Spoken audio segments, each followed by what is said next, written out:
Oke? Ini nanti yang terkait dengan aspek spiritual, sumber kehidupan. Hal yang terkait dengan rohani, dengan roh disebut dengan rohani. Ya. Yang ketiga disebut manusia, yang nanti membedakan dengan makhluk lain selainnya, baik tumbuhan ataupun hewan. Kalau sampai sini saja, itu bisa hewan, bisa tumbuhan. Maka mesti ada yang ketiga, namanya akal. Ada akalnya. Ini aspek intelektualnya. Jadi ada fisikal, spiritual, dan intelektual. Di sini ada aklani. Ketiganya disatukan, maka didapatilah satu makhluk yang disebut manusia itu. Nomor 3 diciptakan setelah malaikat, kemudian jin, baru manusia. Ya, jin diciptakan sebelum kita. Quran surah ke-15 ayat 27, paling kanan sebelah bawah di mushaf. Wal janna khalaqnahu min qablu min naris samum. Jin diciptakan sebelum manusia dengan materi yang berbeda, api yang menyala-nyala. Setelah itu baru kita. Ayat 28-nya. Wa idz qala rabbuka lil malaikati inni khaliqum basyara. Ketika aku berfirman kepada malaikat dan jin yang telah tercipta untuk diviralkan akan ada makhluk baru yang dicipta dengan materi yang tidak sama dari sebelumnya, dengan tugas yang istimewa, namanya basyar. 35 kali disebutkan dalam Al-Quran, basyar menggabungkan 3 aspek ini. Jadi kalau ada yang fisiknya ada, rohnya ada, akalnya tidak ada, ini hewan. Hilang fungsi kemanusiaannya, diangkat pena, tidak dihisab. Jadi kalau akalnya terganggu, hisab berhenti. Ya, orang-orang yang terganggu akalnya, jiwanya kemudian tidak sehat, dia bertindak, berpikir tidak rasional, maka hisab diberhentikan pada saat itu, tidak dicatat perbuatannya. Jelas ya? Baik. Sampai sehat kembali akalnya, hatta yafiqa, sampai kemudian sehat. Kalau dia, misalnya maaf, fisiknya ada, akalnya ada, rohnya tidak ada, meninggal. Ya kan? Baik, fisiknya tidak ada, rohnya ada, akalnya ada, gentayangan. Okay? Maka 3-tiganya mesti didapatkan. Ini ditemukan secara cepat karena waktunya terbatas. Anda boleh cek nanti. Iqra bismi rabbikal ladzi khalaq, khalaqal insana min 'alaq. Nah, alaq ini nanti tafsirnya akan diteruskan di Quran surah ke-22 ayat yang kelima, penjelasan ini. Lalu dipertajam di Quran surah ke-23 di ayat ke-10 sampai dengan 13 dan dijelaskan oleh Nabi sallallahu alaihi wasallam dalam hadis riwayat Muslim, dikutip kembali oleh Imam An-Nawawi, paling gampang dicek di Al-Arba'in 42 hadis, nomor hadis yang keempat. Qala Rasulullah sallallahu alaihi wasallam wa huwa as-sadiqul masduq, inna ahadakum yujma'u fi batni ummihi 40 yawman nutfah. 40 hari proses pertemuan, proses spermatozoa dengan ovum. Thumma yakunu mithla dzalika 'alaqah, 40 hari yang kedua setelah 40 hari pertama berbentuk zigot yang mulai menempel di dinding rahim. Thumma yakunu mithla dzalika mudghah, 40 hari ketiga 120 hari usia 4 bulan berbentuk daging keratan. Thumma yursalu ilaihil malak, diutus malaikat, fayanfukhu fihi ruh, bertugas diperintahkan meniupkan roh. Maka usia kandungan 4 bulan sudah ada rohnya. Di situ kemudian diperjelas di Quran surah ke-7 ayat 189 sampai ke doanya menjelang persalinan. Bagaimana nanti mendapatkan kemudahan dalam persalinan dan terlahir anak yang saleh. Itu doanya di Quran surah ke-7 ayat 189. Proses ini berlangsung, intinya manusia ada fisiknya, ada rohnya, ada akalnya. Nah, 3-tiganya supaya berfungsi, bisa hidup dan sesuai dengan fungsinya yang baik dan benar, maka Allah menurunkan keterangan fungsi ketiganya ini di dalam Al-Quran di 6.236 ayat, 114 surah, 30 juz. Jadi isi Al-Quran itu bukan sekedar bacaan yang menjadikan kita berinteraksi dengan suara saja, tapi di dalamnya itu ada pedoman berkehidupan yang sangat lengkap. Dari Al-Fatihah sampai dengan An-Nas. Oleh karena itulah ketika Al-Quran turun, deklarasi pertamanya bukan kita bacaan, teman-teman. Quran surah 2 ayat 185. Syahru Ramadhan alladzi unzila fihil Qur'an hudal linnas. Diturunkan Al-Quran di bulan istimewa itu untuk menunjukkan Al-Quran itu istimewa dan isinya pedoman berkehidupan untuk seluruh manusia tanpa kecuali. Nah, pedoman itulah yang sekarang kita coba keluarkan. Apa yang terkait dengan misi kehidupan kita? Misinya apa? 3 ini fungsinya harus apa? Apa yang diberikan nutrisi supaya dia bisa hidup? Itu yang coba kita turunkan. Nanti rangkumannya sekitar 10 menit terakhir kita akan definisikan kembali. 3 ini difungsikan untuk menyukseskan satu misi yang hanya diberikan pada manusia saja. Malaikat tidak. Jin tidak. Malaikat dipandang tidak bisa, jin dinilai tidak mampu. Hanya manusia yang diamanahi oleh Allah. Walaupun bukan amanah mande ya tadi di belakang itu ya. Diamanahi oleh Allah untuk menyukseskan satu misi ini saja. Ada di Quran surah kedua ayat ke-30. Saya bergerak cepat. Coba Anda kembalikan ke Quran surah 15 ayat 28. Bandingkan dengan Quran surah 2 ayat 30, itu pembukanya sama. Yang Quran surah 15 ayat 28 menerangkan tentang ini. Yang Quran surah 2 ayat 30 menerangkan tentang fungsi mengapa diciptakan begini. Di sini wa idz qala rabbuka lil malaika, yang di Quran surah 2 ayat 30 wa idz qala rabbuka lil malaika. Betul? Inni ja'ilu fil ardi khalifah. Viralkan Muhammad, sampaikan informasi ini, viralkan bahwa aku pernah menyampaikan pada malaikat dan seluruh jin yang ada pada masa itu, aku mencipta makhluk bernama manusia ini untuk memberikan satu tugas. Tempatnya di bumi, saya ulangi, tempatnya di bumi, fil ardi khalifah. Satu saja, menjadi khalifah.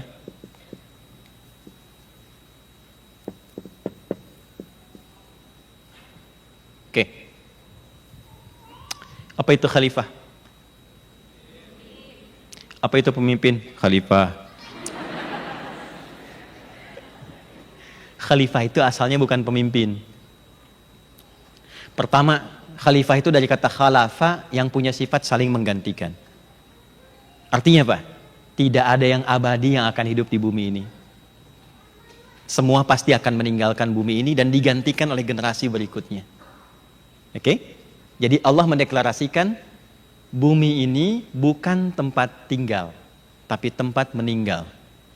Kita akan tinggalkan ini ke tempat lain dan pastikan sebelum kita meninggalkan tempat ini, kita siapkan generasi yang lebih baik untuk menggantikan kita. Karena itu misalnya ada ayat tentang keluarga, maka diajak bicara orang tua. Ini kan ada bayi-bayi, anak-anak kecil, ya? Anak-anak bapak dan ibu. Itu turun misalnya Quran surat 4 ayat ke-9. Perhatikan kalimatnya. وَلْيَخْشَى لَوْ تَرَكُوا مِنْ خَلْفِهِمْ ذُرِّيَّةً ضِعَافًا خَافُوا عَلَيْهِمْ فَلْيَتَّقُوا اللَّهَ وَلْيَقُولُوا قَوْلًا سَدِيدًا. Paham? Tidak. Hendaklah para orang tua merasa khawatir kalau ia nanti meninggalkan dunia ini, ia tidak menyiapkan generasi yang kuat untuk meneruskan risalah kebanggaan keluarganya. Coba cek anakmu. Sekiranya engkau pergi meninggalkan dunia ini, anakmu kuat enggak katanya? Bisa enggak mengatasi tantangan di masa depan? Jadi kalau ada orang tua mengatakan, Ustadz, saya ingin anak saya seperti Ustadz. Saya katakan jangan. Jangan, karena tantangan di masa depan itu lebih daripada yang sekarang. Saya menghadapi tantangan di masa kini. Anak ibu akan menghadapi tantangan di masa depan.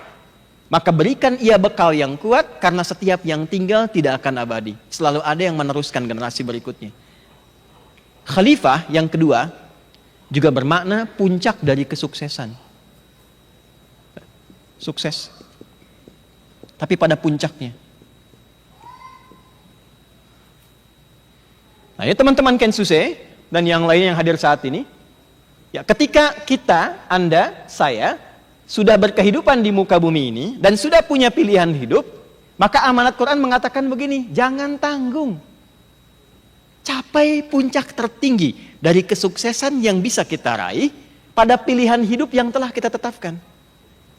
Anda kuliah, Jangan tanggung. Berapa nilai terbaik IPK-nya? Misalnya 4. Sudah, tetapkan 4. Puncaknya. Anda teman-teman yang magang sekarang, bersiap-siap, mau bekerja di mana? Jangan tanggung. Bikin blueprint-nya, ya. Bikin roadmap-nya ke depan. Puncak kesuksesan tertinggi. Anda mau ngambil di bidang apa? Jangan tanggung. Dan hebatnya, setelah ayat ini, Allah memberikan motivasi kepada diri kita. Di dalam jiwa kita ini ditanamkan semua potensi yang disiapkan untuk mendukung segala apa yang telah kita cita-citakan itu. Di manusia itu hebatnya, mau jadi apapun, itu nampaknya masih bisa diraih. Karena potensinya luar biasa. Ya, coba lihat ayat 31-nya, saya lompat dulu. Wa 'allama Adamal asma'a kullaha. Untuk mendukung misi Adam itu sukses di muka bumi sebagai khalifah, akan digantikan generasi setelahnya, maka Allah mengajarkan pada Adam semua jenis pengetahuan yang dibutuhkan menjadi khalifah itu. Yuk kita bikin persamaan ya. Ada yang namanya Adam di sini? Tidak ada ya? Adam. Nabi bukan? Ini saya serius. Adam Nabi bukan? Oke, tulis ya. Jangan katakan wallahu alam, kan bisa jawab. Manusia bukan? Oke, manusia. Alhamdulillah. Ya. Ambil satu dari kita. Pak Andi aja ya. Andi. Nabi bukan? Kan ya? Ini hati-hati ya. Karena Nabi Muhammad mengatakan, la nabiyya ba'di, enggak ada nabi setelah saya. Tapi pemahaman ilmu balaghahnya, akan ada orang setelah saya meninggal mengklaim nabi. Saat dia mengklaim, maka katakan pada diri kita langsung tolak, tidak ada nabi setelah Nabi Muhammad. Jadi kalau ada orang mengaku nabi sekarang, ini membuktikan perkataan Nabi benar. Ya, tinggal kita tolak saja. Karena masalahnya yang sering kali terjadi, kalau ada yang ngaku nabi, itu tidak perlu bingung. Yang bingung itu setiap ada yang mengklaim ada pengikutnya. Itu masalahnya. Ya, di Jawa Barat ada nabi baru kemarin tuh, baru muncul lagi. Jadi Pak Iqbal, sebentar ya. Ada IM, pelatih bulu tangkis, ngaku nabi. Ini nyata. Ditangkap oleh polisi, interogasi. Kenapa ngaku nabi? Saya ke Bogor Pak, dapat wahyu katanya. Ya. Anda kebayang, orang ke Bogor dapat talas, dia wahyu kan? Tapi yang lebih dahsyat dari itu, ada LE dulu. Dia naik level dikit, malaikat. Dan dulu pernah bikin proposal ke Gubernur Jakarta yang lampau, mendaratkan Jibril di Monas. Nah itu hanya ada di Indonesia tuh. Ya. Ditangkap oleh polisi kita. Ya, jadi polisi kita pada yang demikian kita apresiasi. Jangankan teroris, malaikatnya ditangkap tuh. Ya. Andi nabi bukan? Bukan. Manusia bukan? Oke. Perhatikan, ini nabi, ini manusia, ini bukan nabi, ini manusia. Nabi punya fitrah kenabian. Manusia yang bukan nabi tidak punya fitrah kenabian, tapi punya fitrah kemanusiaan. Apa fitrah kenabian itu? Semua nabi diajarkan oleh Allah semua jenis pengetahuan sebagai tanda mu'jizat bagi kenabiannya.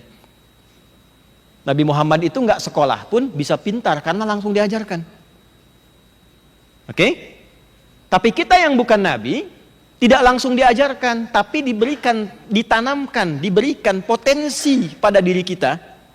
Yang ini kalau kita bisa gali, kita olah, maka keluarlah semua potensi tadi, berbentuk semua kemampuan yang bisa berfungsi memudahkan kita meraih apa yang kita inginkan. Quran turun ya. Quran diturunkan.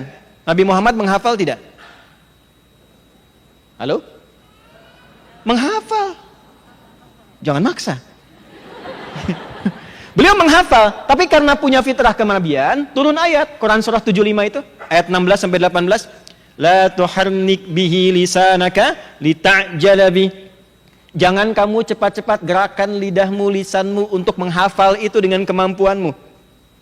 Inna alaina jam'ahu wa qur'ana. Karena engkau nabi, biarkan fitrah kenabian bekerja. Akan ditanamkan Quran langsung pada jiwamu. Cukup ikuti bacaannya Jibril. Jadi begitu Jibril membacakan, Nabi sudah langsung hafal. Tapi karena Pak Andi dan Pak Adi bukan Nabi, nggak bisa dibacakan langsung hafal. Coba tes saya bacakan ya, langsung hafal nggak nih? Tapi diberi potensi, yang kalau kita keluarkan potensi itu bisa hafal. Dan itu bisa dibuktikan, teman-teman. Kami ada program namanya At-Taisir Learning Center.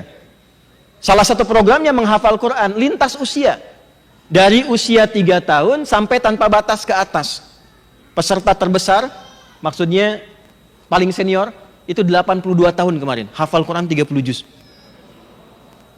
Dan yang paling dahsyat, ketika potensi itu dikeluarkan, ada yang hafal 14 hari, 28 hari, 27 hari, Quran 30 juz, bukan juz 30.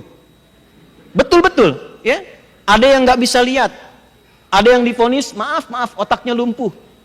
Nah, saya mau katakan, di dalam diri ini kita punya potensi apapun. Disuruh katakan pada diri kita, kalau dihadapkan pada masalah apapun, katakan pada diri kita, ini pasti bisa. Ini pasti bisa. Tidak ada yang tidak bisa diselesaikan. Karena potensinya sudah ditanamkan. Ya, nanti ya, sebentar. Oke? Nah, jadi, tinggal sekarang poinnya, bagaimana caranya, apapun yang kita kerjakan sampai jauh-jauh ke Jepang ini, yang pertama, jaga amanah Quran. Jangan tanggung, sukses. Nah, teman-teman Kensutse ini, apa programnya? Buat dari sekarang. Kalau sudah ada, jangan tanggung. Allah sudah tanamkan semua potensi terbaik pada diri kita, tinggal kita eksplorasi itu keluar supaya bisa mendukung kesuksesan yang ingin kita raih. 3, saya cepat, mohon izin ya. Yang ketiga, bermanfaat.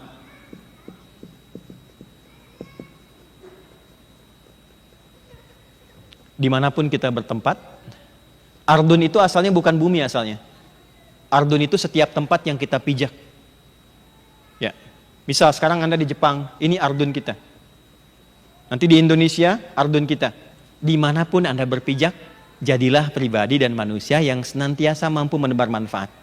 Kalau bicara yang bermanfaat, kalau mendengar yang manfaat, kalau berjalan ke tempat yang bermanfaat. Nah, 3 inilah kalau disatukan, ini membentuk kata khalifah. Ini tujuan hidup kita yang paling utama. Dan inilah puncak penghambaan kita kepada Allah sebagai seorang hamba. Wa ma khalaqtul jinna wal insa illa liya'budun. Quran surah 51 ayat 56. Jadi yang harus diisi supaya tidak kosong, ini ruang-ruang ini. Ini mas, teman-teman, yang Kensutse yang bikin judul nih. Ada ruang fisik, ujung kepala sampai ujung kaki. Kenali fisikmu, apa fungsi tubuh kita dari atas sampai ke bawah, sehingga bisa mendukung kesuksesan yang bisa kita raih dari pilihan yang telah kita tetapkan. Ada ruang intelektual, ini di atas fisik. Kalau ini diisi lebih kuat, maka akan lebih mudah tugas fisiknya. Semakin Anda pintar, semakin ringan tugas fisiknya. Semakin besar salary-nya. S1 dengan S2 beda kan? S2 dengan S3 tidak sama kan? Tapi yang tidak sekolah, tapi punya skill yang bagus, ilmu yang bagus, itu pun akan meringankan tugas fisiknya. Tapi yang sering kali kosong, maaf, fisiknya kuat, otaknya pintar, tapi rohnya kosong. Roh itulah tempatnya ada dalam kolbu, yang sering Anda sebut dengan hati. Jadi masalah yang kita bahas sekarang ada di sini.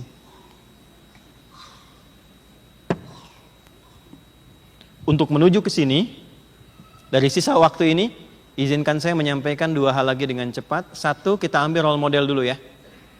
Supaya kita paham bagaimana Islam turun dengan Quran, mencetak generasi emas, dan mewujudkan apa yang didapatkan sampai jadi inspirasi hingga kini. Ya, ada 4 pilihan teman-teman. Yang belum ada, silahkan tetapkan sekarang. Untuk jadi khalifah ini, beribadah dengan baik, ada 4 pilihan potensi yang bisa kita pilih. 1, dengan ilmu.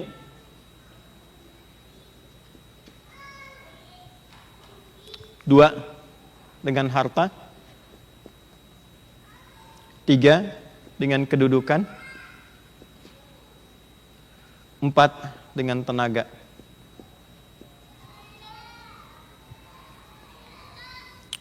Ya. Saya urut lagi dah supaya nggak lompat-lompat. 1, ilmu. 2, harta. 3, kedudukan. 4. Nah, jadi khalifah itu untuk menjadi hamba Tuhan dalam rangka ibadah, kita diberikan 4 pilihan. Mau pilih yang mana? Dan jangan tanggung. Ketika Anda memilih, Hal pertama yang harus kita lakukan, tanyakan pada Tuhan. Apa pedoman untuk bisa meraih apa yang telah saya pilih ini? Misal, saya pilih bab ilmu.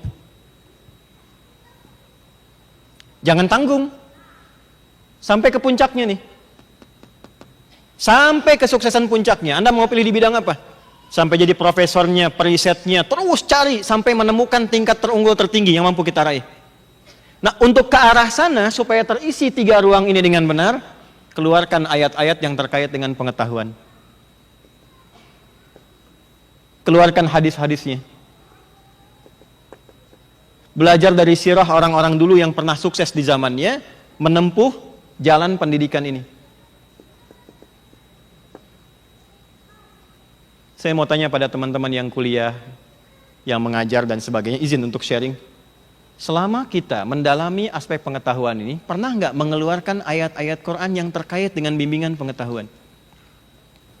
Ada ayat tentang riset, kemampuan berpikir, bagaimana menghafal sesuatu dengan mudah, ya, bagaimana meningkatkan pengetahuan secara cepat dalam saat yang sama bisa terkumpul pada jiwa kita. Tidak pernah ada sahabat-sahabat Nabi yang mengambil bidang ini kecuali paling sedikitnya dia akan pakar di bidang 4-5 bidang pengetahuan. Anda boleh cek ya. Pernah dengar Ali bin Abi Thalib? Di bidang apa kepakarannya? Kita dengar cerita beliau hanya menantu Nabi kan? Suaminya Fatimah radhiyallahu ta'ala anha kan? Jarang orang tahu bahwa beliau pakar di bidang Al-Quran, pakar di bidang sastra, pakar di bidang fikih, dan yang paling menarik, pakar di bidang matematika. Jadi sahabat Ali bin Abi Thalib radhiyallahu ta'ala anhu itu pernah menyelesaikan masalah dengan pendekatan hitungan matematika dengan inspirasi ayat Quran. Walaupun sifatnya sederhana, tapi masalahnya kompleks. Nanti ada tafsir namanya Al-Jawahir. Anda lihat di jilid terakhir, itu ada tentang fenomena-fenomena indah di masa lalu. Salah satunya tentang kisah Khalifah Ali yang menyelesaikan persoalan kompleks dengan pendekatan Al-Quran, dengan metodologi hitungan matematika sederhana. Suami ngadu kepada Ali, istri saya selingkuh. Tolong kisas. Tahu dari mana? Kami baru nikah, dia hamil 6 bulan sudah melahirkan. Ditanya pada istrinya, apakah Anda selingkuh, berzina? Kata beliau mengatakan, demi Allah ya Amirul Mukminin, saya tidak berzina, demi Allah. Kata suaminya, bohong. Kata Ali bin Abi Thalib, apakah Anda punya saksi? Tidak ada, tapi setahu saya nggak mungkin 6 bulan sudah lahiran. Kata Ali bin Abi Thalib, perempuan ini benar, istri Anda tidak berdusta. Kata suaminya, bagaimana Anda tahu? Kata Ali bin Abi Thalib, pernahkah Anda baca ayat di dalam Al-Quran? Perhatikan kalimatnya. Wa wassaynal insana biwalidayhi hamalathu ummuhu wahdan ala wahnin wa fisaluhu fi amain. Aku wasiatkan pada anak-anak untuk berbakti maksimal pada orang tua yang telah mengandungnya dengan susah payah. Dan perhatikan kalimatnya. Lalu, lihat nih ya, ini yang paling indah. Menyapihnya dalam 2 tahun. Jadi dalam memberikan ASI sampai menyapih berapa tahun? 2 tahun. Pernahkah Anda baca ayat yang lain? Maksudnya di Quran surah ke-46 Al-Ahqaf ayat 15. Dibuka dengan kalimat yang sama, wa wassaynal insana biwalidayhi ihsana, sampai ke ujung ayatnya, wa hamluhu wa fisaluhu 30 syahra, mengandung sampai memberi ASI sampai disapih itu 30 bulan. Di Quran surat Al-Ahqaf ayat 15, mengandung kemudian memberikan ASI disapih 30 bulan. Di Quran surah ke-31 ayat 14, menyapih saja dari mulai memberikan ASI sampai menyapih 2 tahun. Bukankah 2 tahun 24 bulan? Kalau 30 kurangi 24 berapa kata Ali? 6. Istrimu mengandung dan melahirkan secara prematur. Dan itu terjadi banyak hal. Ini yang perempuan saya tanya. Kenal Sayyidah Aisyah? Kenal di mana?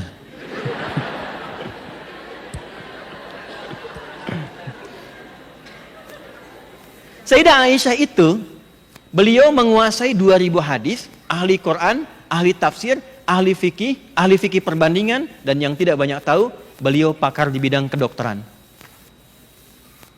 Sayyidah Fatimah, mana Kang Yusuf tuh? Ya, pakar di bidang keperawatan. Dan itu ada referensinya. Dan yang paling hebat, dari referensi itu, kurikulumnya berjalan, walaupun orangnya meninggal, ayatnya kan masih berjalan. Hadisnya masih ada ditelusuri. Itu membentuk generasi setelahnya. Anda silahkan cek. Nabi meninggal, sahabat ilmu berkembang. Sahabat meninggal, tabi'in ilmu berkembang. Dibawa ke Iberia, terjadi peradaban disebut di Andalusia. Dibawa ke Irak, muncul peradaban lagi. Dibawa ke Nusantara, Nusantara punya peradaban.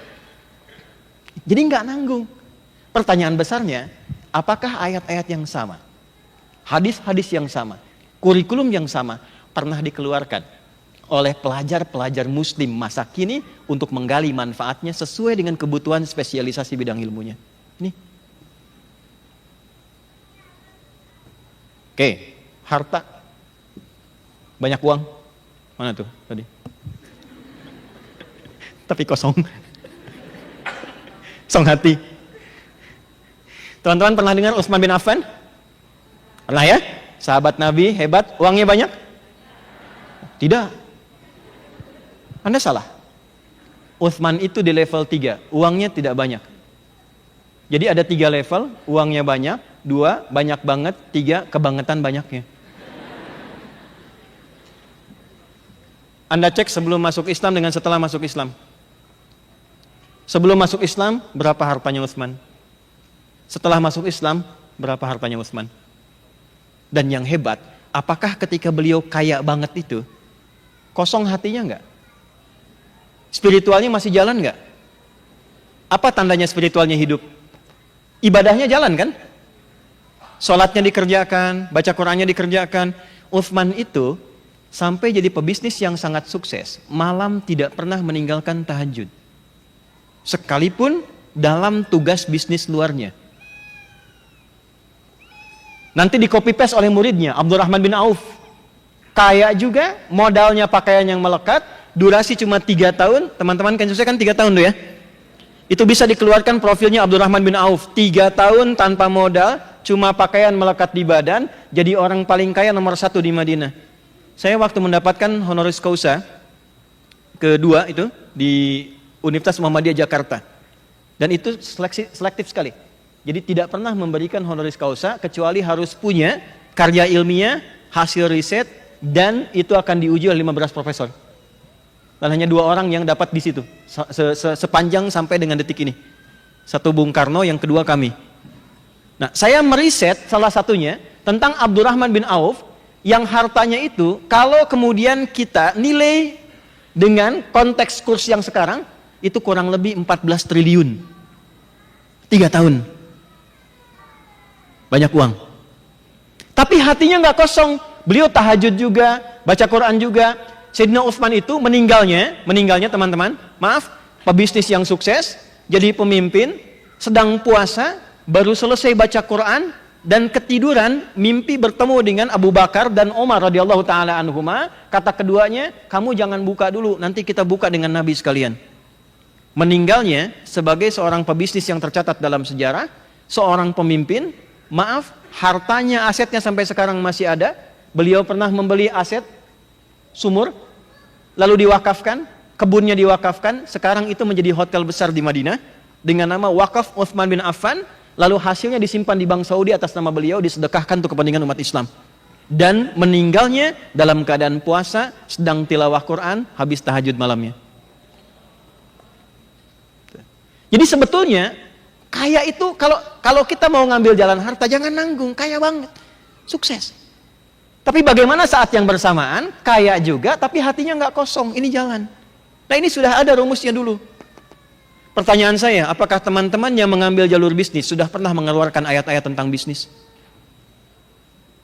Hadis-hadis tentang cara bekerja? Dengan pola yang sama, cara yang sama tentang kedudukan, terakhir tenaga. Di sini kita temukan misalnya ada Khalid bin Walid. Di sini kita temukan ada Bilal.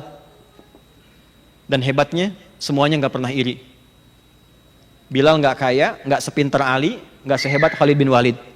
Tapi beliau melihat begitu menggunakan tenaganya untuk suara azan, Allahu Akbar, Allahu Akbar. Nabi langsung komen, aku mendengar suara telapak kaki Bilal di surga karena azannya. Bilal mikir, saya azan aja dengan tenaga udah ke surga, ngapain sibuk nyari harta kayak Utsman? Jadi akhirnya beliau mengambil jalur tenaga. Itu kalau bisa dikumpulkan jadi dokumentasi, jadi fikih marbot, jadi kebanggaan adzan itu. Ya. Dan tidak pernah iri, sepeninggal Nabi itu dicari sampai ke padang pasir supaya diangkat jadi hakim agung. Beliau menolak, mempertahankan bagian keempat ini. Dan semua berhasil. Sampai sekarang kisahnya viral. Pertanyaan saya, dari sampai kita duduk di tempat ini, sudahkah ada pilihan hidup yang sudah kita keluarkan? Kita pilih. Yang di rumah tangga sudah keluarkan belum ayat-ayat tentang ibu, tentang anak, tentang suami, sudah berapa tahun jadi istri, pernah mengeluarkan ayat tentang itu? Tidak. Pernah nggak bertanya kenapa istri Nabi lebih daripada 4? Istri Nabi berapa? Yang tercatat ya? Dan itu yang ada dalam sejarah. Pernah nggak bertanya kenapa 11? Dan itu mahal. Saya riset itu cukup lama sampai mengajar di pengajian ibu-ibu. Ternyata Nabi diizinkan menikah lebih daripada 4 istri karena semua istri Nabi mewakili seluruh karakter perempuan di muka bumi. Dididiklah oleh Nabi supaya mewakili karakter semua perempuan. Jadi dasarnya itu bukan karena biologis, bukan. Supaya semua karakter perempuan belajar. Nah, jadi Anda kalau belajar itu pulang ke rumah, lihat kira-kira Anda mirip siapa. Dari yang hobi masak, senang fashion, sampai yang paling cemburuan, ada.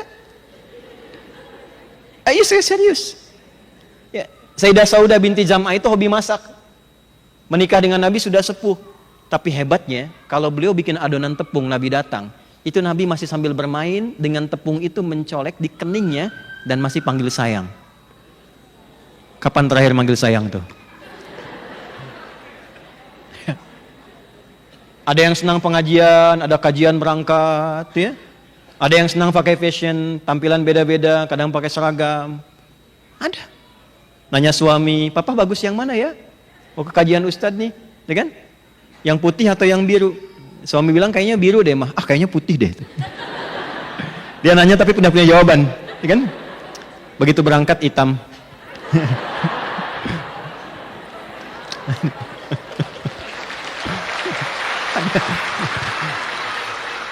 Nah, jadi saya mau sampai ke satu titik akhir adalah teman-teman kita ini makhluk Tuhan, makhluk Allah yang diistimewakan dengan tujuan hidup. Jadi jangan sampai hidup gak punya tujuan. Nah, sekarang ketika Anda sudah pilih, kita batasi kan ya? Di sini nih, 3 bagian ini. Pilihnya di harta dengan judul tadi. Sekarang bagian terakhirnya, dan ini penutup pertemuan kita. Dan tidak terbatasi laki-laki dan perempuan. Sayyidah Khadijah kaya kan?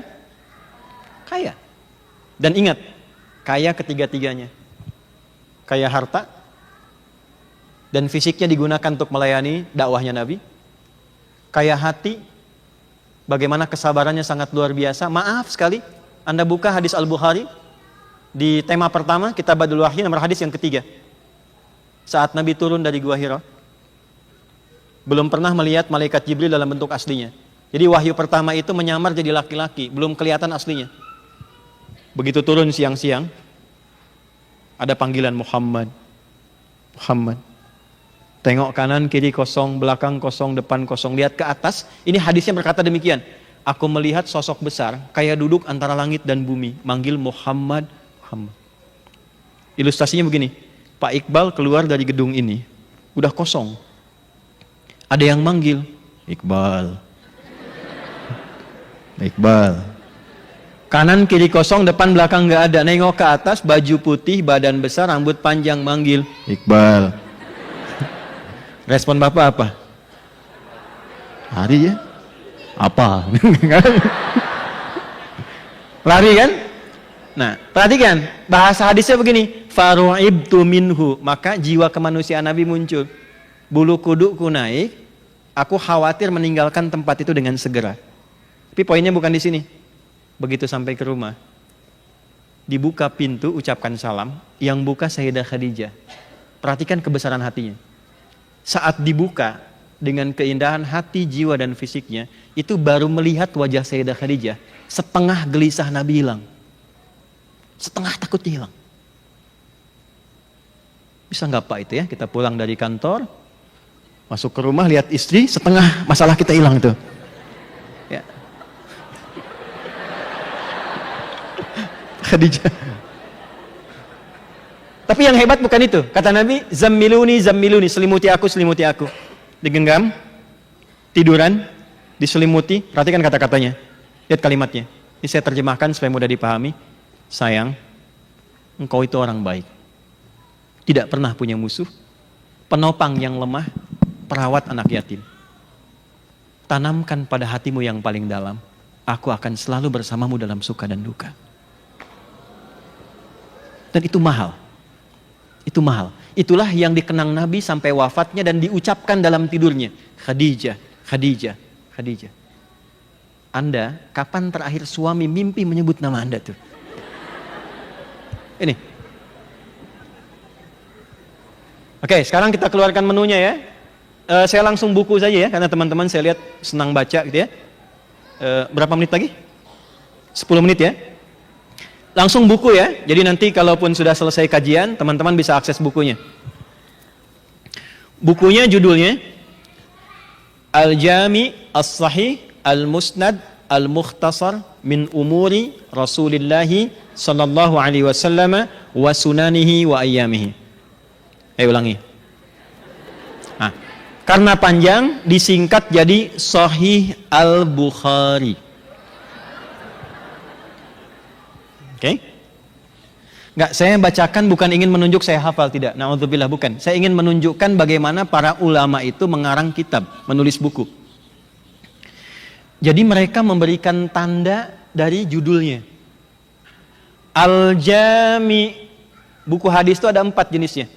Ada Jami', ada Sunan, ada Musnad, ada Mu'jam. Jami' kitab hadis yang berisi tema-tema kehidupan secara umum. Al-Jami, buku saya ini berisi tema-tema kehidupan secara umum. Di situ ada 97 tema. As-Sahih, tema-tema ini sudah saya validasi termasuk dengan silsilah sanadnya.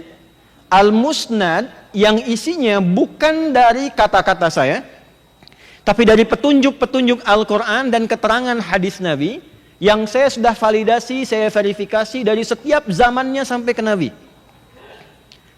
Al-Mukhtasar, saya tampilkan dengan singkat dan padat supaya tidak bertele-tele. Min umuri Rasulillahi sallallahu alaihi wasallam, dari tema-tema kehidupan yang pernah dijalani oleh Nabi yang bisa saya jangkau, wa sunanihi wa ayyamihi, dan jalan hidupnya serta kegiatan hariannya selama 24 jam. Jadi Imam Al-Bukhari itu mengarang kitab isinya 97 tema kehidupan yang bersandar dari ayat Al-Quran dan keterangan dari hadis dan kehidupan Nabi. Dari tema ini dikeluarkan ayatnya ini, hadisnya ini, keterangannya ini, peristiwanya ini. Nah, tugas kita sekarang paling gampang, keluarin aja tema itu, nanti ayatnya ada di situ, subtopiknya ada, termasuk nanti hadisnya. Dan pelajari sirahnya, bagaimana orang-orang hebat mendalami itu dan mengamalkan dalam kehidupan. Contoh, kitab Badul Wahyi, yang kedua satu topik pertama tentang legalitas wahyu, kitab Badul Wahyi. Untuk meyakinkan kita bahwa semua yang disampaikan ini sumbernya dari Nabi. Tahu dari mana itu Nabi? Cirinya apa? Bagaimana bisa didapatkan bahwa itu Nabi? Bagaimana bisa meyakinkan bahwa sumber informasi yang saya dapatkan benar dari Nabi? Nah, ini bab pertama. Kalau sudah yakin, baru masuk pada topik yang akan dikaji. 1, Kitabul Iman, topik tentang iman. Kenapa iman terasa naik turun? Kalau naik semangat ibadah, kalau turun, jangankan yang sunnah, sholat fardu kadang malas, pernah begitu? Ini sudah ada topiknya sampai masalah-masalahnya. Ada masalah rumah tangga, ada masalah pekerjaan, masalah maksiat dan sebagainya. Diturunkan subtopiknya, ayatnya, hadisnya. Kurang lebih 57 hadis. Ketiga, tentang ilmu, Kitabul Ilmi. Dari mulai waktu belajar yang bagus kapan, sampai ada waktu bagi perempuan, waktu bagi laki-laki, bagaimana suasana belajar yang enak, bagaimana cara menghafal yang cepat, yang sulit lupa. Kan biasanya 4 ya, ini ada yang kelima. Cepat hafal, lambat lupa, 1. Ya kan? Cepat hafal, cepat lupa, 2. Ya kan? Lambat hafal, lambat lupa, 3. Lambat hafal, cepat lupa, musibah, 4. Yang kelima ini yang paling hebat. cepat hafal, sulit lupa. Jadi bukan mau hafal, mau lupa susah. Serius, mau lupa susah. Biasanya kan utang yang begitu kan? Ini ilmu teman-teman. Ya.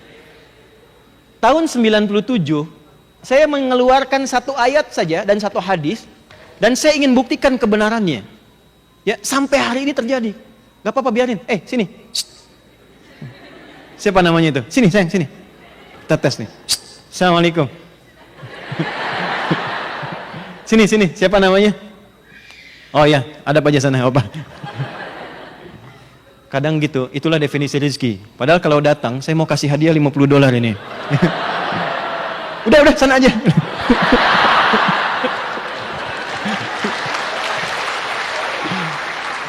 Jadi kalau bukan bagiannya nggak akan dapat nih.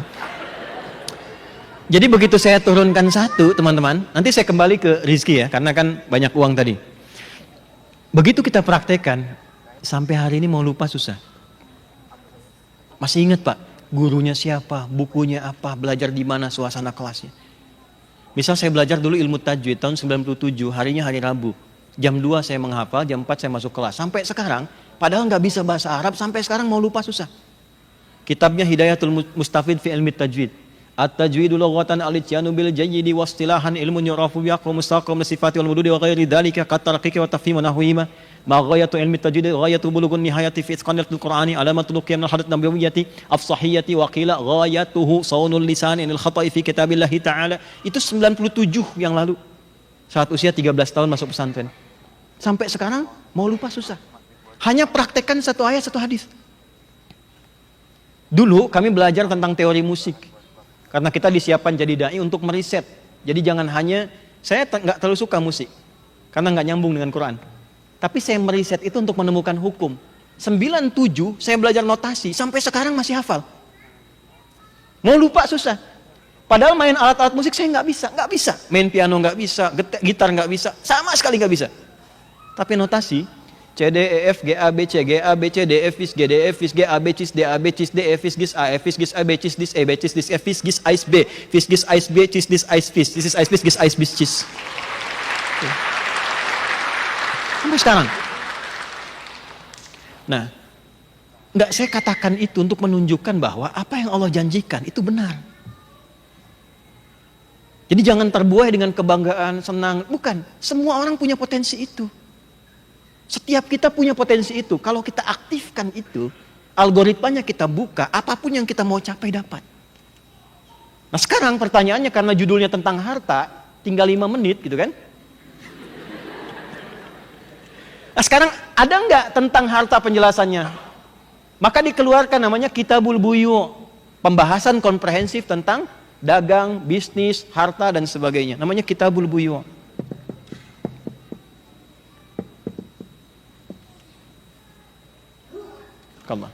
Dari mulai definisi rezeki, punya kita bagiannya apa, cara mendapatkan yang standar, cara cepat bagaimana. Ada yang hebat begini, baru kepikiran sudah datang. Ada semua. Yang punya rezeki siapa? Saya ulangi, yang punya rezeki siapa? Yang mengaturnya siapa? Yang tahu kadarnya siapa? Kalau sudah tahu Allah, kenapa Anda nggak dekati Allah? Sehingga Anda merasa punya Allah. Itu yang dikerjakan oleh Nabi, mendidik para sahabat yang pebisnis. Dekatkan dulu dengan Allah. Kalau sudah punya relasi kuat dengan Allah, minta apapun dikasih. Anda dekat dengan Prof. Aziz, itu ke Toda University aksesnya mudah. Prof, mau ke kampus, boleh nggak ke lab? Bisa. Nggak kenal dengan Prof. Aziz, berputarnya susah. Anda kenal Allah dan dekat dengan Allah. Betapa banyak ditebarkan di Quran, bahkan yang bukan Nabi, yang bukan Rasul, belum minta, sudah diberi. Oke, sebagai penutup ya, kita kasih bonus nih. Harta terkait dengan rezeki.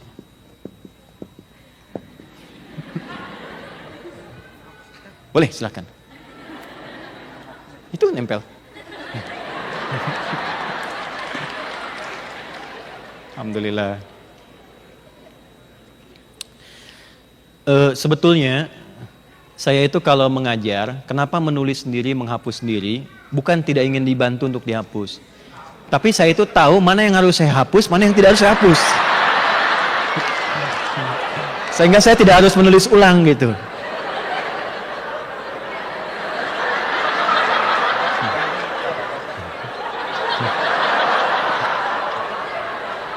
Hapus terus.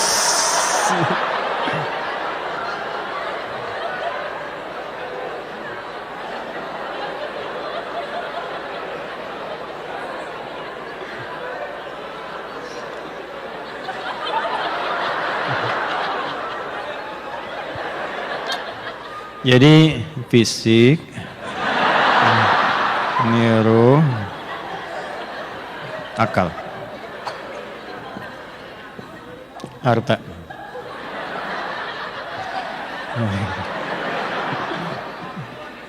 Rizki. Titip ya Pak.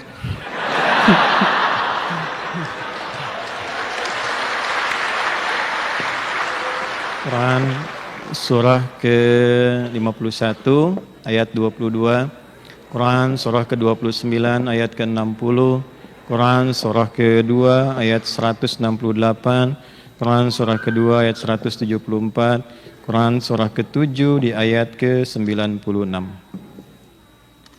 2, 3, 4, 5. Pertanyaan pertama, masih ada waktu enggak? Itu. Dah ya. Saya pikir-pikir lewat 10 menit tadi kan. Dah kultum aja ya. Kuliah terserah antum. Baik teman-teman, cepat saja. Ya, sebelum kita ke sana, banyak uang nanti itu gimana caranya? Uang didapatkan, hidup nyaman secara material, fisikal, tapi hati nggak kosong. Oke, sekarang kita masuk dulu kepada konsep rizki dulu. Nanti dari rizki, kalau waktunya atau di waktu yang lain kita kaji lagi tentang bagaimana menyeimbangkan rezeki dengan 3 komponen tadi. Quran surah 51 ayat 22. Paling kanan agak sedikit ke bawah di mushaf.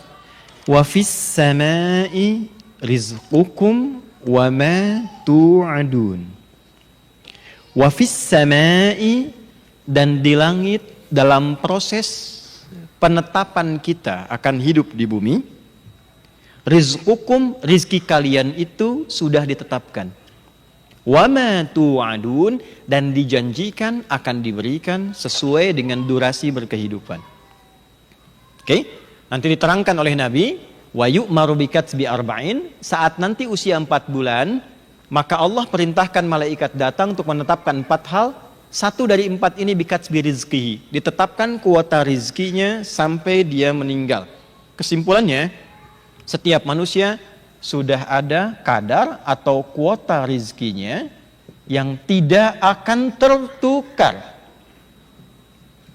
Putri bisa tertukar, menteri bisa tertukar, tapi rizki tidak akan pernah tertukar. Ya. Dulu kan ada sinetron putih yang tertukar kan ya?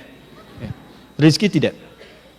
Nah, ini doktrin pertama yang ditanamkan pada jiwa kita oleh Al-Quran. Anda kalau mau berusaha apapun, bekerja, kumpulkan uang, pahami yang pertama, uang bagian dari rezeki bukan? Saya ulangi, uang bagian dari rezeki bukan? Semua yang menghadirkan kenikmatan bagi kita itu disebut rezeki. Anak itu rezeki, suami, istri itu rezeki. Nanti puncak rezeki itu ketenangan, namanya sakinah. Ya, nanti ada 3 bagian, sakinah, mawaddah, satu lagi apa? Rahmah. Nah, sakinah kenapa didahulukan? Karena ketenangan itu nanti melampaui rizki-rizki yang sifatnya material. Contoh, yang perempuan dulu ya. Pilih mana? Kaya tapi gelisah atau miskin tapi tenang? Tidak ada pilihan ketiga. 2 aja. Paham saya? Kaya tapi gelisah atau miskin tapi tenang? Sekarang paham kan? Nah. Oke, udah balik lagi. Kembali ke uang tadi, ke materi.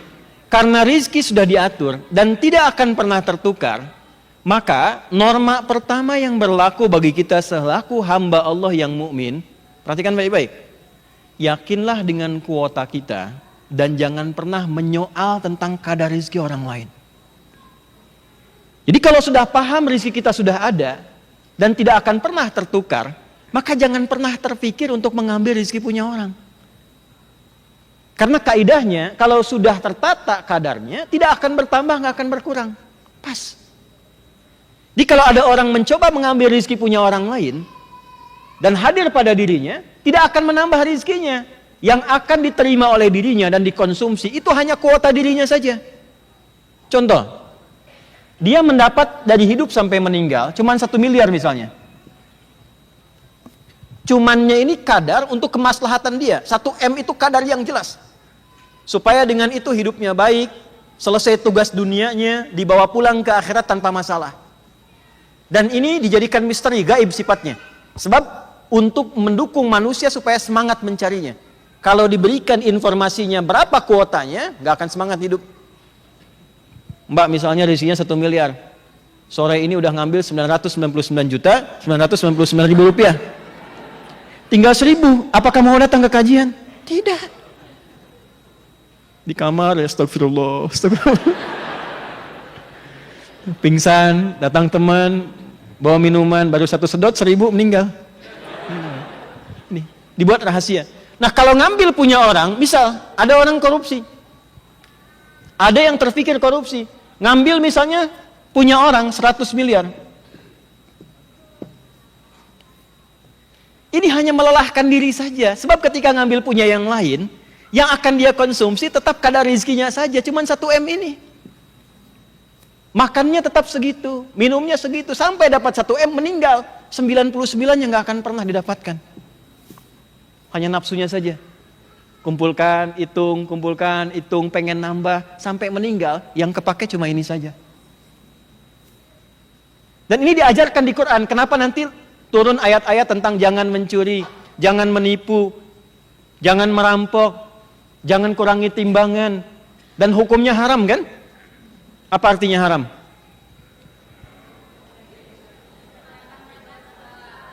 Ya. Jika dikerjakan, kalau ditinggalkan, ya itu fikih ya, tidak jadi. Haram itu seakar dengan kata hurmah, artinya hormat asalnya. Hormat itu dari bahasa Arab. Kenapa muncul hukum haram? Bukan ingin membatasi ruang gerak kita, tapi menjaga kehormatan kita. Jadi filosofi hukum haram itu kenapa dilarang? Supaya menjaga diri kita tetap tampil terhormat. Sebab kalau dikerjakan itu runtuh kehormatan kita. Allah punya sifat sayang, tidak ingin hambanya runtuh kehormatannya. Kalau ada orang korupsi, runtuh kehormatannya. Begitu dikembalikan, kan hukum akan berkata, kembalikan kepada yang pemiliknya. Dia korupsi sampai 100 miliar, kuota dia cuma 1 M. Kena kemudian sama KPK, kena TPPU, yang rusak kehormatan dirinya, keluarganya, anaknya sedang sekolah. Tolong teman-teman yang pejabat, yang pebisnis ya, tolong pelajari satu fikih yang sangat penting. Ada dosa-dosa itu yang sifatnya extraordinary crime. Yang kalau dikerjakan, bukan hanya pelakunya, tapi berdampak pada keluarganya. Saya sampaikan materi ini di pemerintahan, di kehakiman, di kejaksaan, dan turunannya. Kalau satu orang terfikir berbuat maksiat seperti korupsi, tolong fikirkan keluarganya. Taruh foto anak dia tuh di kantornya. Karena yang kena pasti keluarganya itu. Anak yang tanpa salah tiba-tiba dibully sama temannya. Bapak kamu koruptor ya? Depresi. Keluarga sulit. Tolong pahami itu ya. Nah balik ke sini, kalau sudah mengerti tentang ini, teman-teman gak usah bertindak kriminal. Untuk apa merusak? Saya sedih waktu di Indonesia mendengar berita ada 1 korban jiwa meninggal di Jepang. Kan? Hanya untuk mendapatkan sesuatu yang kecil, dan itu orang tua gitu. Apa yang didapatkan? Apa menambah maslahat? Tidak. Mengangkat kehormatan? Tidak. Dan yang runtuh itu bukan hanya personalnya, sebangsa kita muncul tuh. Orang Indonesia berbuat seperti ini gitu kan. Tapi dasar berpikirnya bukan ke situ. Dasar berpikirnya adalah boleh jadi karena belum memahami teori tentang rezeki. Jadi kalau bisa ditempuh dengan cara yang baik, kenapa menempuh dengan cara yang tidak baik? Orang-orang yang paham tentang rezeki sudah teratur, kuotanya sudah ada, tidak akan mungkin mengambil punya orang lain dan tidak akan pernah merasa iri hati dengan pendapatan orang. Amanah mande berdampingan dengan restoran ibu kandung. Walaupun dua-duanya bayar. Sumatera itu luar biasa. Ada yang satu bikin restoran pagi sore. Temannya mau bikin, sudah ada, dia bikin siang malam. Satu lagi datang, dia lihat, oh sudah ada, pagi sore siang malam, dia buat begadang. Amanah mande buat restoran, ibu kandung buat restoran. Datang ke sini 50 orang, ke sini 5 orang. Normalnya iri enggak? Kan? Orang yang enggak paham hukum ini, dia akan berkata, gimana dia bisa dapat itu ya? Gimana cara menjadikan dia sepi yang saya ramai? Maka mulai disusun hal-hal yang tidak elok untuk dilakukan. Nah, pemahaman tentang kadar rezeki ini membuat kita paham bahwa kuota sudah diatur, tinggal bagaimana cara memahami dan mencarinya. Maka solusinya cepat, saya agak cepat ke ayat berikutnya. Teman-teman, saya kesini dulu ya. Jangankan manusia, hewan juga sama. Ya Anda bayangkan, hewan yang tidak dihisab, rezekinya Allah tetapkan, apalagi kita yang manusia. Coba lihat di Quran surah 29 ayat ke-60. Wa ka'ayyin min dabbatin la tahmilu rizqaha Allahu yarzuquha. Belajarlah kepada hewan-hewan melata yang merayap, yang kesulitan bahkan mustahil dapat rezekinya, tapi Allah antarkan untuk mendapatkan rezekinya. Contoh gampang. Masih ingat lirik orang tua kita dulu tentang cicak dan nyamuk? Cicak bagaimana bergeraknya? Makanannya apa? Nyamuk bagaimana bergeraknya? Oke, gunakan. Masuk akal enggak? Hewan yang merayap tak bisa terbang, makanannya makhluk yang bisa terbang. Dan beruntungnya cicak, nyamuk tidak diberikan akal walau sedikit pun. Kebayang enggak kalau nyamuknya punya akal? Cicak gitu. Oke? Tapi poinnya bukan itu. Lihat orang tua kita tanpa dalil, tanpa ceramah, cuma membuat lirik. Cicak diam-diam, Allah hanya perintahkan pada cicak, merayaplah walaupun diam-diam. Oke? Merayaplah walaupun, dan dia pun merayap. Ketika dia merayap, lanjutkan. Datang seekor, bukan cicak yang mendatangi nyamuk, tapi nyamuk yang mendatangi cicak. Bagaimana nyamuk bisa mendatangi cicak? Karena cicak menunaikan perintah Allah, merayap walaupun diam-diam. Aku datangkan nyamuk padamu, bukan engkau mendatangi nyamuk. Setelah itu, silakan. Ya. Jadi saya mau katakan, binatang saja, hewan saja, kalau mengikuti hukum Tuhan, hukum Allah, rizkinya dapat. Apalagi manusia. Nah tadi Allah katakan, rizkinya ada di mana? Wa fis samai, ini, rizki ada di mana? Lupa, jenis yang keempat nih. Di langit, dan di langit rizki telah ditetapkan. Kita hidup di mana? Bumi. Rizkinya di langit, kitanya di bumi. Sekarang kita di mana? Di Jepang. Kan? Ini Jepang, ini Indonesia, ini Amerika, misal saja ya. Ini yang lainnya dan sebagainya. Wa ma tu'adun, dan aku janjikan untuk diturunkan. Maka turunlah ayat membimbing kita bagaimana mencarinya supaya tadi uang yang ada ditebarkan, materi yang ada ditebarkan kita dapatkan dengan mudah. Maka dibuatlah 3 cara yang cepat. 1, mohon izin ya, saya menguraikan ini dengan cepat nanti karena waktunya sangat pendek tersisa. Quran surah 2 ayat 168, paling kanan sebelah bawah. Ya ayyuhan nasu, hei semua manusia yang menyebar di muka bumi ini. Kulu, dapatkan kebutuhan dirimu. Itu menggunakan pendekatan sinekdok pas prototo. Disebutkan sebagian, yang dimaksud keseluruhan. Diterjemahkan makanlah. Kebutuhan pokoknya kan makan kan? Para suami kalau ditanya, papa mau kemana? Mencari sesuap nasi gitu kan? Padahal yang dicari kan rice cooker ya, dengan pakaian, dengan semuanya. Ya, kulu, ayo engkau bergerak, bekerja. Ayo teman-teman Kensuse, kalau Anda berpikir mencari jalan ibadah lewat harta, maka kerja yang benar. Amanat Qur'annya, kalau pengen kaya, ya kerja. Jelas ya? Kerja. Mimma, min plus ma, menunjuk sebagian. Dari berbagai tempat fil ardi, di bumi ini yang mampu kamu jangkau. Masnya dari mana yang pakai sarung? Magelang ini bundi? Dukun. Aduh. Beliau dari Magelang. Perhatikan, Magelang masuk bagian bumi kan? Betul kan? Oke. Magelang nggak ada, mimma fil ardi, nggak ketemu di Magelang, cari Jogja. Nggak ketemu di Solo, di Jogja geser Solo. Nggak ketemu di Solo, ke utara, nyebrang dulu ke Semarang.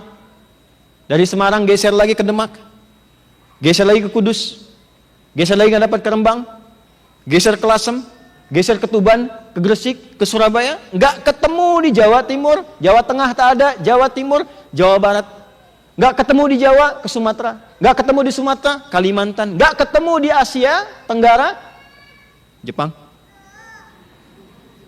Silahkan. Yang paling menarik, perhatikan, balik ke Quran surah 29 ayat 56 sebagai bonus. Ya ibadiyalladzina amanu, hei hambaku yang masih yakin denganku, inna ardi wasi'ah, bumiku luas. Kau mau kemana aja silahkan.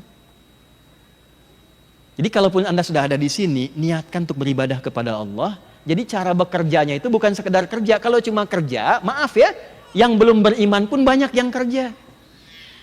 Di Jepang banyak. Lantas apa bedanya iman Anda dengan orang yang belum beriman? Bedanya ada di mana? Maka datanglah ketika hadir. Oke, saya Kensuke hari ini datang. Saya pelajar pengen kerja, nggak ada masalah. Tapi niatkan semua itu sebagai ibadah kepada Allah. Bagian itu dulu. Lalu yang selanjutnya apa? Mimma fil ardi, di tempat yang engkau mampu jangkau. Sekarang Anda ada di Jepang. Halalan, satu. Carilah itu pertama dengan cara yang legal. Patuhi hukum yang berlaku di tempat kita berada. Di Indonesia, hukum Indonesia. Di Jepang, hukum Jepang. Jangan bawa hukum Indonesia ke Jepang. Kecuali hal-hal yang irisannya berkesesuaian. Maka halalan, kerjakan dengan cara yang halal. Halal di sini dua, ketentuan syariat dalam agama. Kedua, ketentuan negara tempat kita menetap. Kalau berbenturan agama dengan negara, bagaimana? Biasanya berbenturannya nggak langsung, cuman disifat saja. Misal, kerja di sini terbuka kan? Ya, ada jualan minuman keras. Ada kan? Makanan yang haram, ada kan? Hukum negara boleh, hukum agama bisa berbeda, kan? Maka bagaimana mengkompromikan dua itu? Nanti ada kaidah. Kalau ada yang di luar itu bisa didapatkan, cari itu. Karena rezekinya tadi sudah terukur, nggak akan tertukar. Ya, biasanya ujiannya begini, yang ini gajinya kecil, yang ini gajinya besar. Pilih mana? Besar tapi haram, kecil tapi halal. Udah, jangan mikir yang ketiga, itu dulu. Kalau Anda sudah lulus pada yang pertama ini, Anda akan diberikan yang tanpa batas, tanpa hitungan. Dan semua halal. Nah, ini yang menarik nanti akan dilewati. Jadi, ya ayuhan nasu kulu mimma fil ardi halalan. Ketika sudah sampai di Jepang, Pak KBRI berikan pendampingan, Pak Iqbal. Apa hukum-hukum di Jepang ini, aturannya apa saja yang harus dipatuhi. Setelah itu teman-teman kompak asosiasinya. Yuk kita bareng-bareng yuk, bikin komunitas, saling support, saling dukung. Lalu tempuh dengan cara yang terbaik, thayyiban. Cara yang baik, yang terbaik. Kalau Anda kerja di bidang A, ada teman-teman yang lain termasuk orang Jepang, Anda jadi yang terbaik. Anda kuliah di kampus mana, kalau ada orang-orang masuk situ, Anda jadi yang terbaik. Jadi kalau orang sudah punya rencana dan pencapaian yang akan dia dapatkan, Anda bikin satu tingkat di atas itu. Itu Prof. Kita orang Indonesia, Jepang, Cina, macam-macam riset. Quran mengatakan di semua tempat riset itu jadi yang terbaik. Kalau ada orang di atas kita satu langkah, kita bikin dua langkah di atas itu. Ya, selalu begitu. Nah, nanti kalau sudah bisa seperti itu, petanya ada, jadi yang terbaik, caranya legal, maka ditawarkan bagi yang kedua. Itu aturan masih umum. Orang Islam, non-Muslim pun masih bisa melakukan yang sama. Karena pembukanya, ya ayyuhan nas. Saya tanya pada Anda, yang di kampus-kampus di Jepang sini, ada enggak? Maaf ya, yang non-Muslim yang hebat. Yang pintar ada. Yang terbaik ada. Orang Jepang teratur enggak? Disiplin enggak? Rapi enggak? Apakah semuanya Muslim? Kenapa? Karena aturannya umum. Sekarang tanya balik sama Allah, ya Allah, apa manfaat iman saya kalau begitu? Kalau nggak ada perbedaan dengan yang belum beriman. Maka turun ayat selanjutnya, yang ini. Quran surah 2, ayat 172. Ayat 172, koreksi ya, tadi 174 tertulisnya. 172. Dari nas jadi iman. Ya ayyuhalladzina amanu. Saya akan berhenti di sini. Lihat baik-baik. Sekarang perhatikan ya. Ada sesuatu yang istimewa di sini.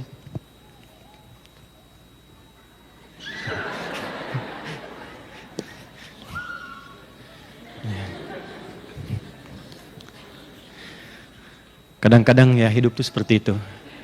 Saat kita butuh, dia tidak ada. Kita berikan tepuk tangan dulu ya.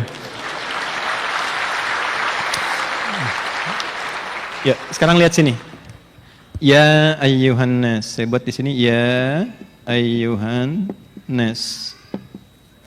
Hai manusia. Ini manusia. Lihat yang Quran surah 2 ayat 172. Ya ayyuhalladzina amanu.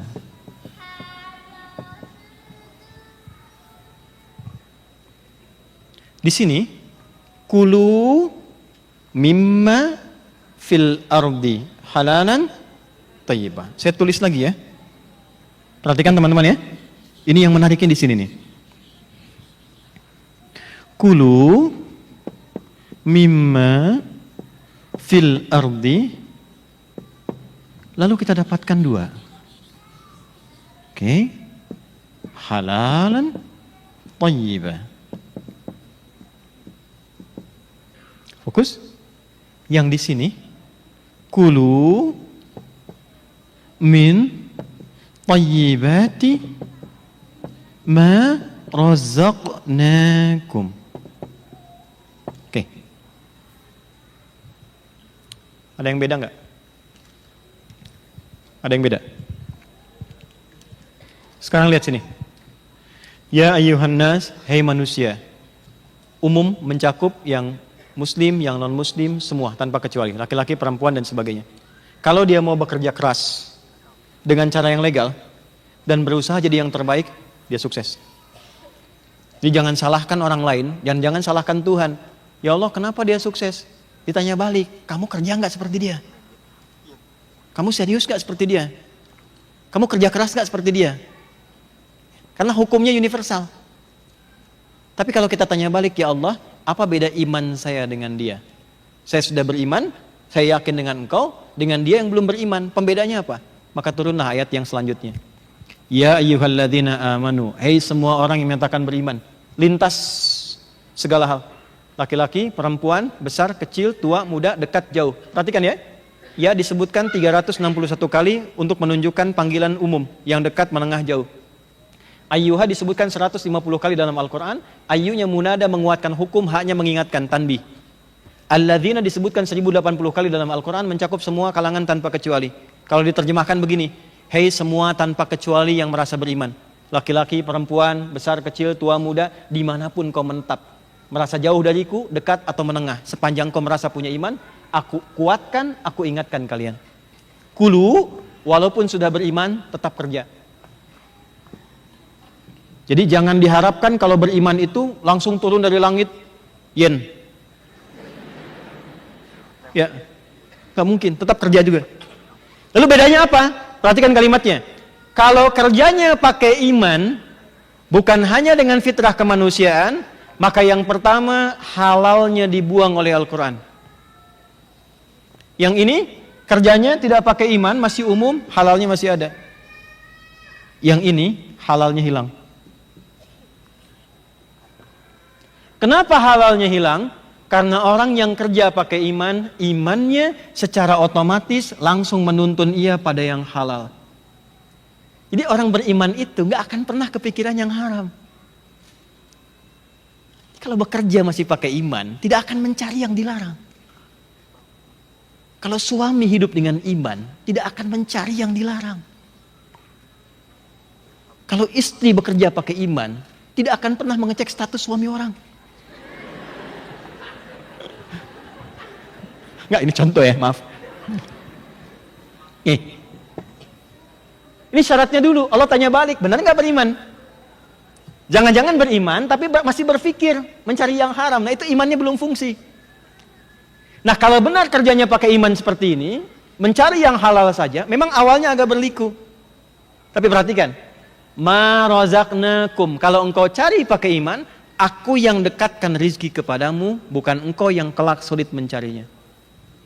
Kalau sudah imannya aktif, Pak, Ibu, teman-teman, kalau sudah aktif, itu bukan kita yang sulit, Allah yang dekatkan rizkinya. Nih. Dan menariknya begini, dijamakkan thayyibnya menjadi thayyibat. Caranya lebih baik, lebih unggul, berkahnya lebih banyak. Di antara makna thayyib itu berkah. Maksudnya apa? Walaupun dapatnya sedikit, tapi berkahnya dijadikan banyak. Bisa dipahami nggak sampai sini? Ya, ada orang dapat uang banyak, tapi karena kosong hatinya, ini nggak dapat, imannya kosong, jadi selalu ingin banyak. Akhirnya dia tersiksa dengan pekerjaannya. Berangkat gelap, pulang gelap, cuman ngitung, tambah, kepake enggak? Dan apa yang dikonsumsi, itu hanya yang diinginkan, belum tentu yang dibutuhkan. Beli mobil cuman buat difoto, dipakai enggak? Baju dikumpulkan, mau makan, ya nasi goreng, pengen nasi goreng tapi di Jepang, tinggalnya di Magelang, kan? Pengen sate Senayan, ayo udah berangkat aja sekarang, nanti sore pulang lagi. Makan sate aja ke Senayan. Itu keinginan. Beda dengan yang ini. Walaupun awalnya dia dilatih untuk mendapatkan keberkahan dulu, belum banyak dulu. Kerjanya pakai iman, mungkin, maaf ya, dapatnya yang ini misalnya, misal ini 1 juta yen, yang ini misalnya 100.000 yen. Yang pakai iman 10.000 yen, misal saja. Tapi berkahnya Allah tambahkan. Apa itu berkah? Segala yang dicukupkan untuk kebutuhan kita. Jadi nanti oleh Allah dikondisikan, nafsunya ditekan, yang dibutuhkan itu yang diberikan. Dan yang hebat begini, kadang-kadang itu nggak kita pakai, begitu butuh Allah antarkan. Karena janjinya ma razaqnakum. Saya punya teman dari Sumatera Barat. Ya. Dan beliau punya waktu yang sedikit, persis seperti sekarang, waktunya sedikit lagi. Dengan saya ke Tripoli, ke Libya. Ibunya memberikan $50 sebagai bekal. Itu pun mencarinya luar biasa. Perhatikan keberkahan ini. Yang lain temannya ada yang bawa 5 juta, 10 juta, $1.000, dan dia $50. Begitu dapat, dia bilang, Adi, saya ingin ganti $50 ini dengan menghajikan mak saya. Teman-teman tahu nggak apa yang terjadi? Dia sekolah, kuliah, makan, dan seterusnya. Sampai lulus, $50 itu saking berkahnya, nggak kepake selama 4 tahun. Pulang, dapat rezeki tambahan, betul-betul menghajikan ibunya, dan 50 itu dikembalikan. Kalau kita berangkat pakai iman, walaupun dari mulai kita bekerja, Allah akan antarkan orang-orang baik memfasilitasi pekerjaan kita. Dan situlah keindahan iman kita akan terasakan. Yang paling dahsyat, ini yang ketiga. Belum kita minta, kebutuhan sudah disediakan. Teman-teman, saya praktekkan yang ketiga ini hanya untuk tahu kenikmatan Quran. Karena betul-betul saya cinta Quran tuh dari ayah meninggal tuh ditanamkan betul. Hanya untuk menikmati kecintaan pada Quran, saya praktekkan yang ketiga ini. Sampai hari ini demi Allah saya katakan. Dari ujung kepala sampai ujung kaki, hampir nggak pernah beli. Ini mau berangkat, peci saya kotor yang putih. Begitu mau berangkat, ada lagi yang baru. Ini yang paling menarik, kacamata. Setiap ada model baru, datang. Kalau cuma datang nggak apa-apa, tapi kalau tahu ukuran mata saya kan nggak bisa ditiru. Ini kan minus dan silindris, Pak Bu. Jadi kalau saya buka ini sama semua. Makanya khusus kajian ibu-ibu saya buka. Ya, kenapa? Supaya yang cantik itu tetap istri saya.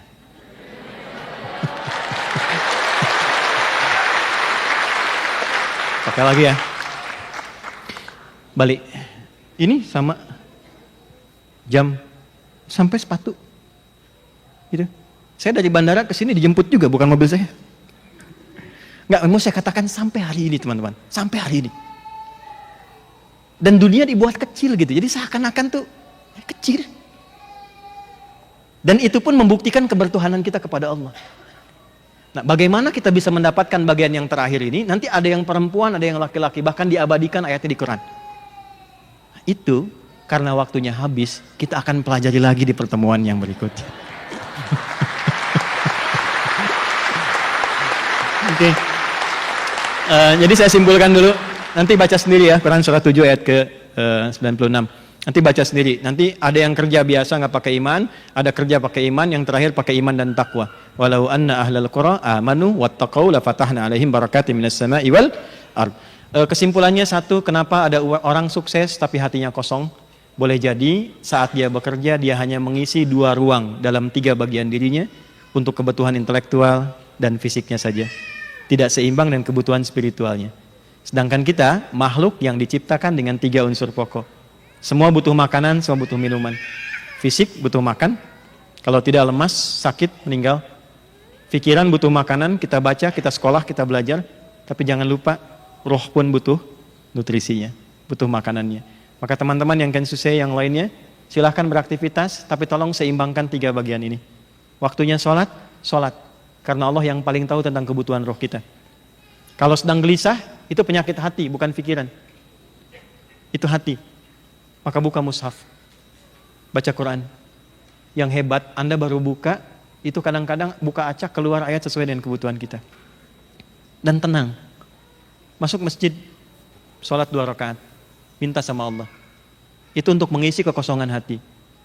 Tapi saat yang bersamaan, syukuri apa yang Allah berikan pada kita. Kalau sudah sukses, jangan tinggalkan sholat, berbagi dengan harta, dan niatkan ibadah kepada Allah Subhanahu wa Ta'ala. Dan akhirnya, semua kita akan pulang. Saya ulangi, semua kita akan pulang. Maka ketika Quran bertanya, fa'aina tadhabun, setelah engkau paham, akan engkau bawa kemana misi hidupmu? Maka turun jawaban di Quran, inni dhahibun ila rabbi sayahdin. Sungguh aku tekadkan, aku akan menata hidupku lebih baik untuk persiapan pulang menuju Tuhanku, supaya aku mendapatkan pencerahan dan kebaikan untuk dunia dan akhiratku. Saya hanya bermohon, mudah-mudahan yang sudah ada di sini, yang terkumpul, diberikan hidayah oleh Allah Subhanahu wa Ta'ala, kemudahan dalam hidup, dalam aktivitas. Dan terakhir sebelum berdoa, teman-teman, saya menyayangi Anda semua, dan saya menyikapi semua yang belajar itu sebagai keluarga. Karena itu, kalaupun ada waktu, kesempatan, saya datang. Dan tidak perlu repot ya. Artinya kalau saya datang, insya Allah kami berangkat sendiri, dengan tim juga dengan teman-teman. Ya, ada kemampuan tiket, kita berangkat, kita beli sendiri untuk pulang sendiri. Anda nggak usah repot, yang penting saya senang Anda mau belajar, saya sudah senang.